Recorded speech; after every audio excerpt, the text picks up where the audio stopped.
Political news, sports news, crime news કે તમારા રાજ્યના સમાચાર, હવે દરેક ખબર પર રહેશે અમારી નજર. ગુજરાતનો સર્વશ્રેષ્ઠ ન્યૂઝ ચેનલ.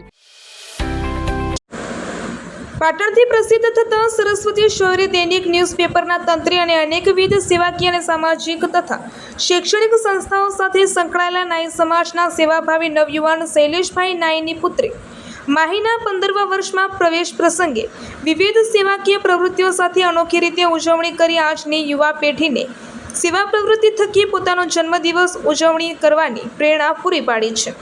માહીએ પોતાના જન્મદિવસ નિમિત્તે પોતાના પરિવારજનો સાથે શહેરમાં નિરાધાર બાળકોને આશ્રય આપી રહેલા આપણા ઘરમાં રહેતા 22થી વધુ બાળકોને એક જોડી કપડાં સાથે મિષ્ટ અલ્પાહાર પીરસવામાં આવ્યો હતો.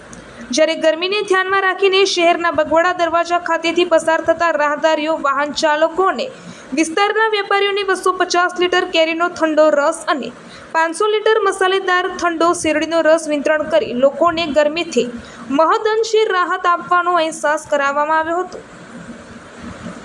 માહીના અનોખા જન્મદિવસની ઉજવણી પ્રસંગે પાટણ નગરપાલિકાના પ્રમુખ ચંદ્રિકાબેન રાવળ, નગરસેવક ભરતભાઈ ભાટિયા, ભાજપના અને કોંગ્રેસના હોદ્દેદારો, પાટણ 42 નાઈ સમાજના પ્રમુખ શંકરભાઈ નાઈ, ઉપપ્રમુખ આત્મારામભાઈ નાઈ, ખજાનચી પ્રહલાદભાઈ નાઈ સહિત મોટી સંખ્યામાં રાજકીય, સામાજિક, શૈક્ષણિક અને ધાર્મિક સંસ્થાઓના આગેવાનો, પત્રકાર મિત્રો અને સગા સંબંધીઓ સહિતના સ્નેહીજનો ઉપસ્થિત રહી જન્મદિવસની શુભેચ્છાઓ પાઠવી આ સેવા પ્રવૃત્તિ દ્વારા કરાયેલ અનોખી જન્મદિવસની ઉજવણીની સરાહના કરી હતી.